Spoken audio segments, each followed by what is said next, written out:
Okay, so I think we're just approaching 10 o'clock. So good morning, everyone, and welcome to the Q2 update on Momentum Model Portfolio Solutions. I'm joined today by two members of our investment team in the form of Alex Harvey and Michael Clough. They tend to lead on the portfolios we're about to discuss today. So good morning, gents. Good morning. Good morning. Yeah. So today's update will last about 30 minutes. We're going to sort of condense this into four key parts. We'll have a look at the market in context. So we'll put a bit of context to what's been happening over the last quarter.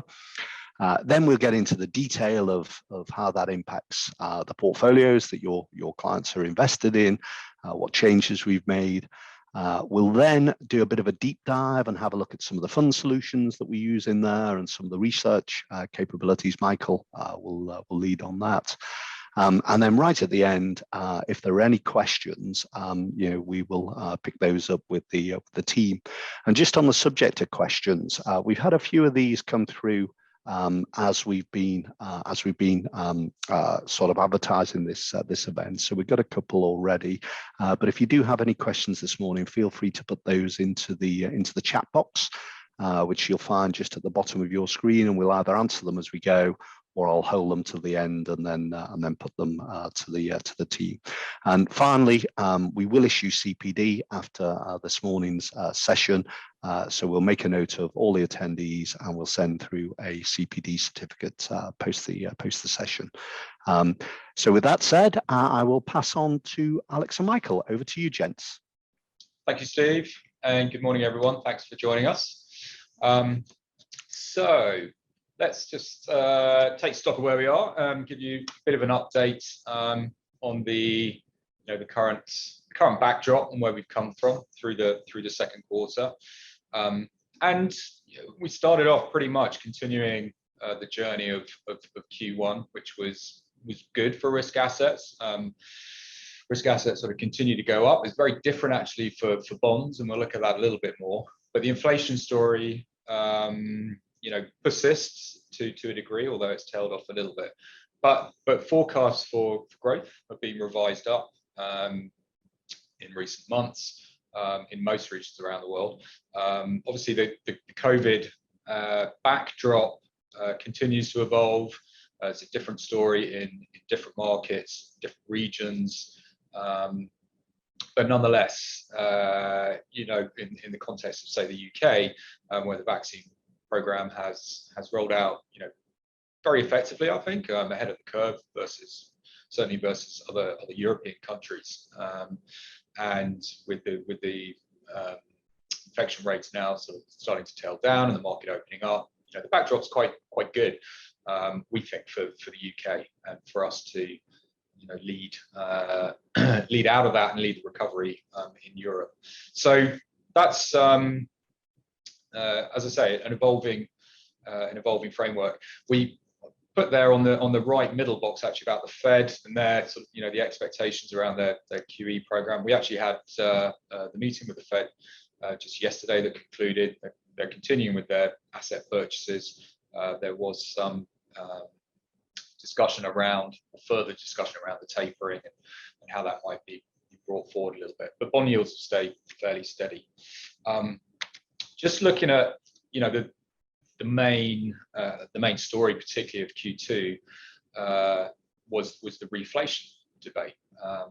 That continued. I mark here on these two charts the dotted yellow lines, the vertical dotted yellow lines are the end of Q1, and that actually turned out to be the peak in yields for Treasury yields in the US.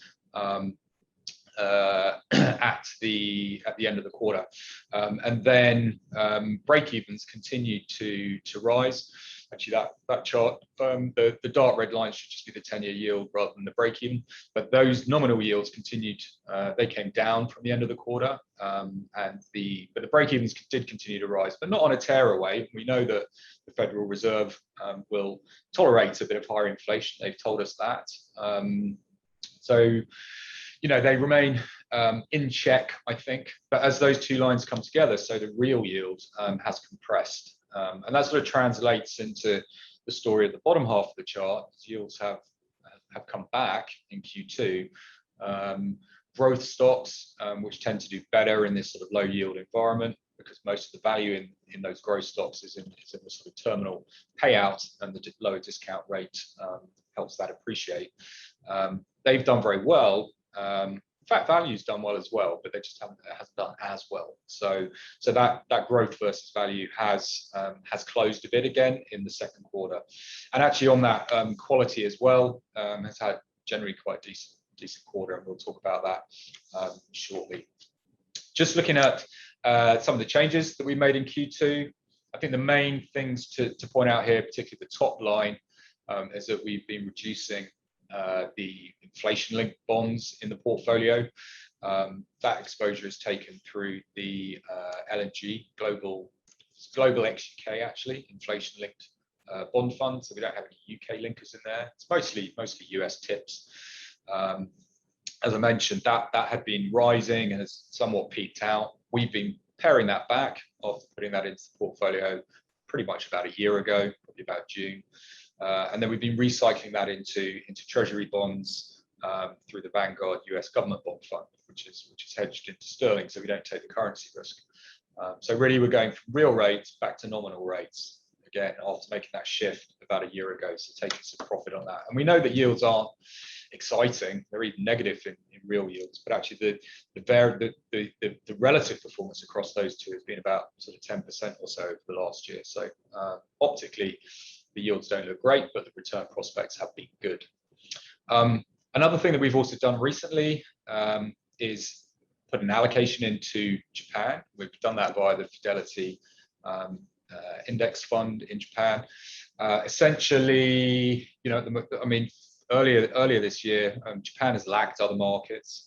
It has had and is currently experiencing a bit of a resurgence in COVID rates. The vaccination program has been lagging.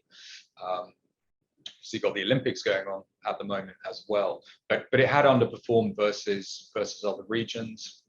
We saw some value there, but also the currency is very attractive, we think, as a diversifier in the portfolio. So we've added some of that. We've reduced some of the credit on the other side of that. Strategic bond funds I think Fidelity is almost fully out of the portfolio now, and the dynamic bond is mostly reduced, and we've reduced a bit of credit to make way for some of the Japan that I mentioned.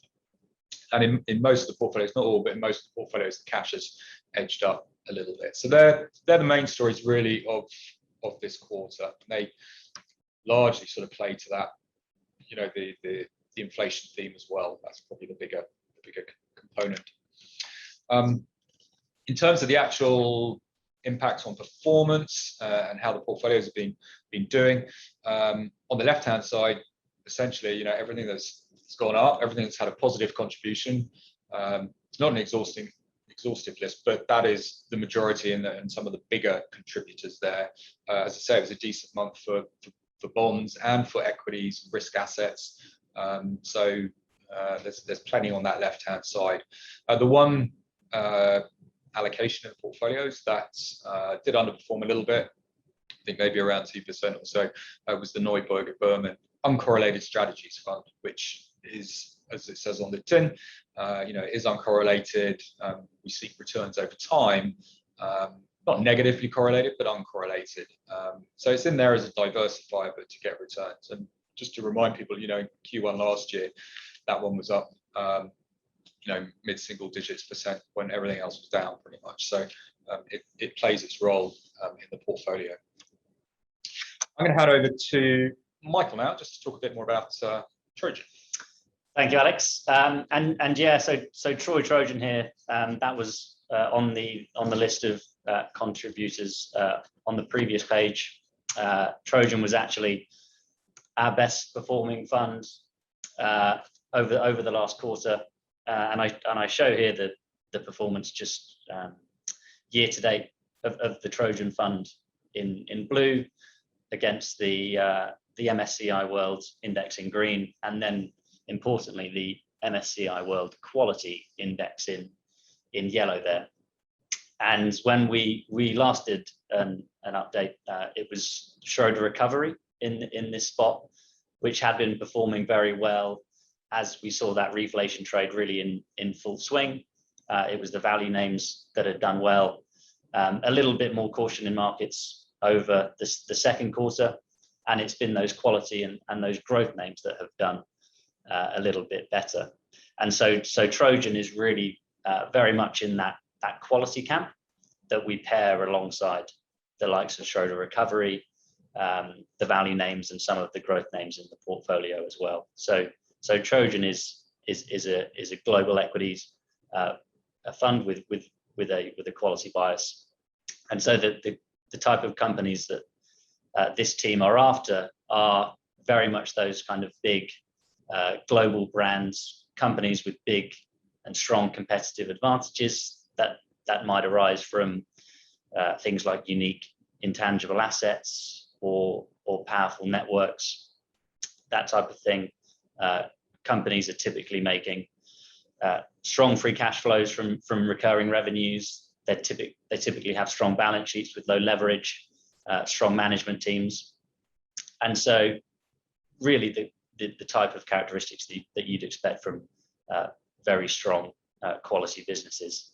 And on the top right of this page, you can see their sector positioning versus the MSCI World.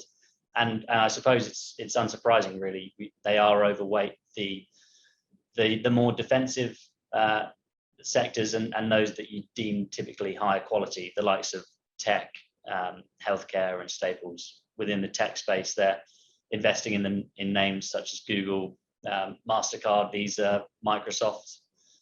In staples, you've got names like Heineken, L'Oreal, Nestle. So really, big household brands, and they're very much underweight the likes of the materials, the financials, and the industrials. There, names that you typically see more in value strategies. So these companies might typically be a little bit more leveraged, have a bit more sensitivity to the broader economic cycle, and perhaps are a little bit more capital intensive as well. So Trojan are really underweight those types of businesses. And so it pairs very well with something like Schroders, which offers a very, very different type of exposure. And on the bottom right there, it just shows that the regional positioning. It's very much a US-centric fund. And of course, the MSCI World these days is very US-centric, but the Trojan fund is overweight still, so it's about 70% US, and they do have underweights to Asia and Japan, offsetting that. So yeah, as I said, that's been one of the top contributors over the last few months. Just changing tack a little bit to move on to portfolio performance. So this is a slide that we like to show in all of our updates. It's essentially showing upside and downside participation with the UK equity market. We show data here running from February 2016, which is when Momentum took over management of these portfolios. And so what we're showing is effectively in the orange bars, the portfolio participation whenever the UK equity market has had a positive return, and the blue bars are the downside participation whenever the UK equity market has fallen. And this is done on using monthly returns. And so taking MPS 6, for example, we have on average delivered 100% of the upside of the UK equity market. But when the UK market's down, we've delivered less than 40% of that downside. So, quite a big gap between those average upsides and average downsides. And we just show a kind of traditional 60-40 benchmark on the right hand side there. That's 60% UK equities and 40% global government bonds, just as a comparator. And you can see that the Momentum portfolios do deliver more on the upside and do protect more on the downside as well. And it's all about compounding that that difference over time, and by doing so, we hope to achieve some very attractive long-term returns. So on that, I will pass back to Alex. Thank you. Brilliant. Yeah, it's a powerful chart, that one, and that all goes to helping smooth that journey, which we talk about in our message for clients, make it a more comfortable journey, and that speaks a little bit to this slide on risk control. What I show, the dark line here this is for MPS 5, has done it for that portfolio in the middle of the range. The dark line being what the target is, CPI plus 5 through time. And again, this is since we took over management in 2016. The orange line is the performance of the fund, and then we've got those dotted lines around the outside, which are for the risk band that it is, the distribution technology risk band 5. There's a lower and upper bound, but for one standard deviation risk around that CPI plus 5 outcome, where would we expect portfolio returns to fall? And you can see that we fall quite tightly within that risk parameter through time, and even last year with the massive shock that we had, still comfortably inside that. And I like to think about this as how long do we spend above and below the line, how tight are we to that line? If you effectively sort of like shade, if you like, that area, we want to hug it almost as tightly as we can and deliver on that outcome. We've got more chance of landing on the spot cleanly at the end of that investment horizon for the clients. And as we put up the top, the time above the target there is 76% of the time, and probably most of the rest of that was actually sort of last year and making up the shortfalls from COVID. So we're very pleased with that. So thinking about performance a little bit more, I know there are a lot of numbers on this slide, so it's in the pack for you to look at. I think I'd probably sort of highlight just on the next slide, pick out a couple of periods. The 12 months, clearly we had a good recovery in markets, if not necessarily in COVID, but markets being forward looking, we're on the front foot a long time ago. So to the end of June, very strong performance there, and the kind of profile and the increase in returns is as one would expect as you go up through the range. The income portfolio as well, 10%. That's a DT4 portfolio, so largely commensurate with MP4 there as well. We show the since inception numbers. That's since inception in 2010. So we're going back 11 years on that. So up until 2016, it was previously managed by another manager. And then since 2016, we show it here graphically for the 4 portfolios that have a specific CPI plus outcome. So since the beginning of 2016, for 3, 4, 5, and 6, 7 and 8 don't have a specific CPI target. They are growth portfolios, and they are above this, but not having that target. And just for ease on the eye, we haven't shown them on this chart, but you can see that these 4 here, have all performed admirably around their outcome objectives, and all of them a little bit ahead of target at this point in time. So that's very pleasing as well. A little bit then just on sort of views today and positioning, as we might have alluded to, if it wasn't clear as we went through, sort of favoured equity. I mean, equities as a whole, definitely sort of favouring equities versus bonds today.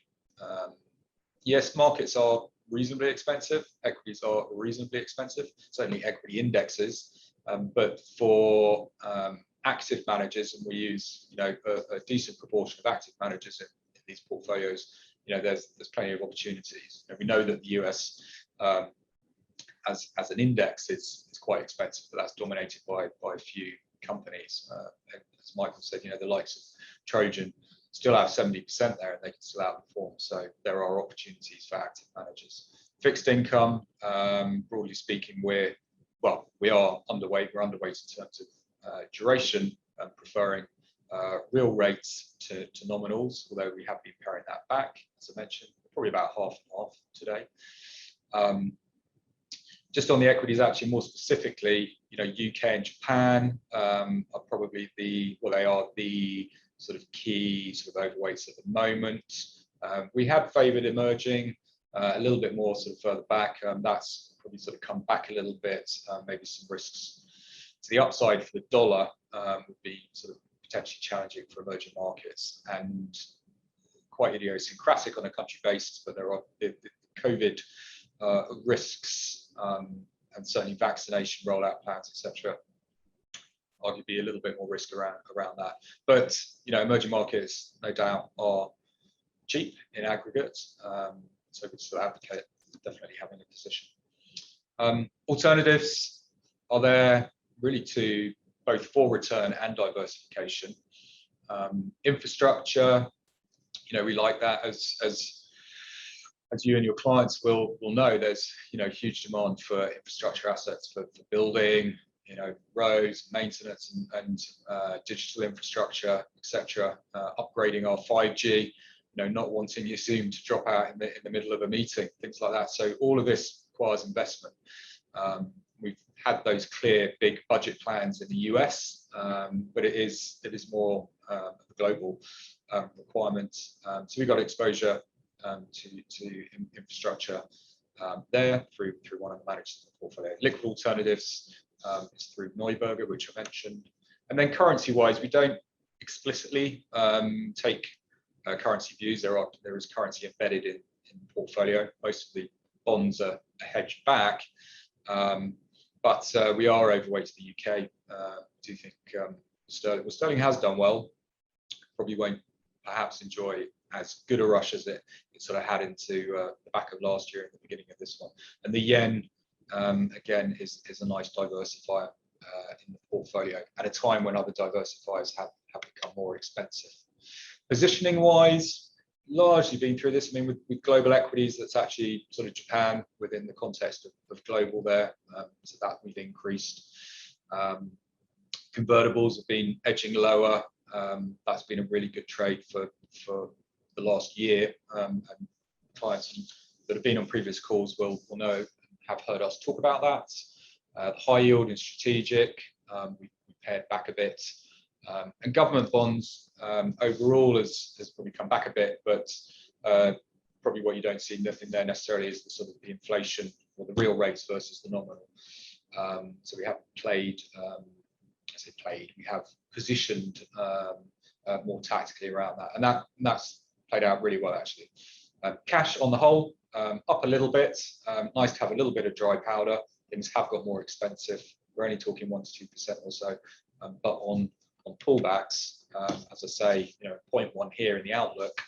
If we do see any pullbacks on risk, we view that really as an opportunity to add today. We still think globally markets will perform well and that economies will continue to recover. We have this sort of path out, and as countries, populations, get more vaccinated. If the UK is anything to go by, touch wood, it's looking reasonably positive at the moment. So it's a nice template for others to follow. So as I say, buy on dips there.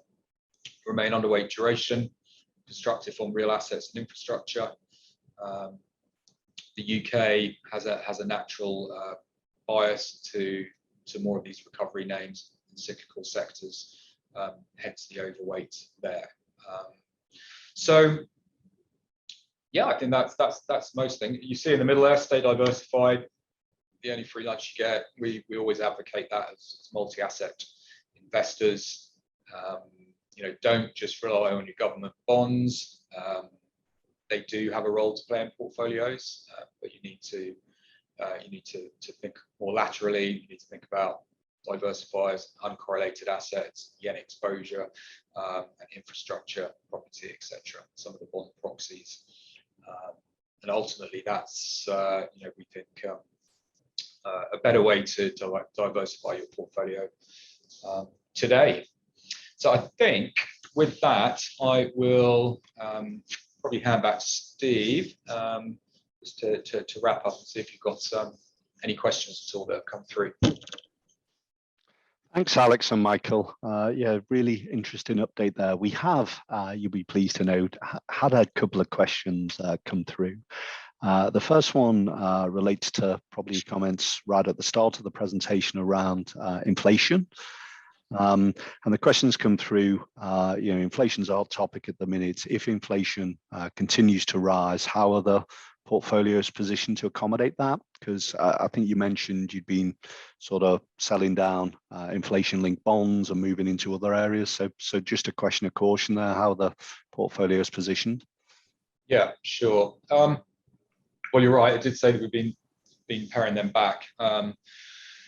But we still got a decent proportion in there actually, and we're about sort of half and half roughly with our sort of nominal bonds versus our real bonds. So we do get some protection there, and inflation, and they are inflation-linked bonds. So you do get some protection there. More explicitly, or more possibly having more upside is through things like infrastructure, which makes up a reasonable weight in the portfolios today. There are exposures within there. They might be more explicitly linked to CPI through some of the utilities revenues that utilities earn, or through toll roads, airport, and such like. And they get good exposure to inflation-linked revenues. But probably the main place where you get the best pick up there, or the best pass through, is in equities.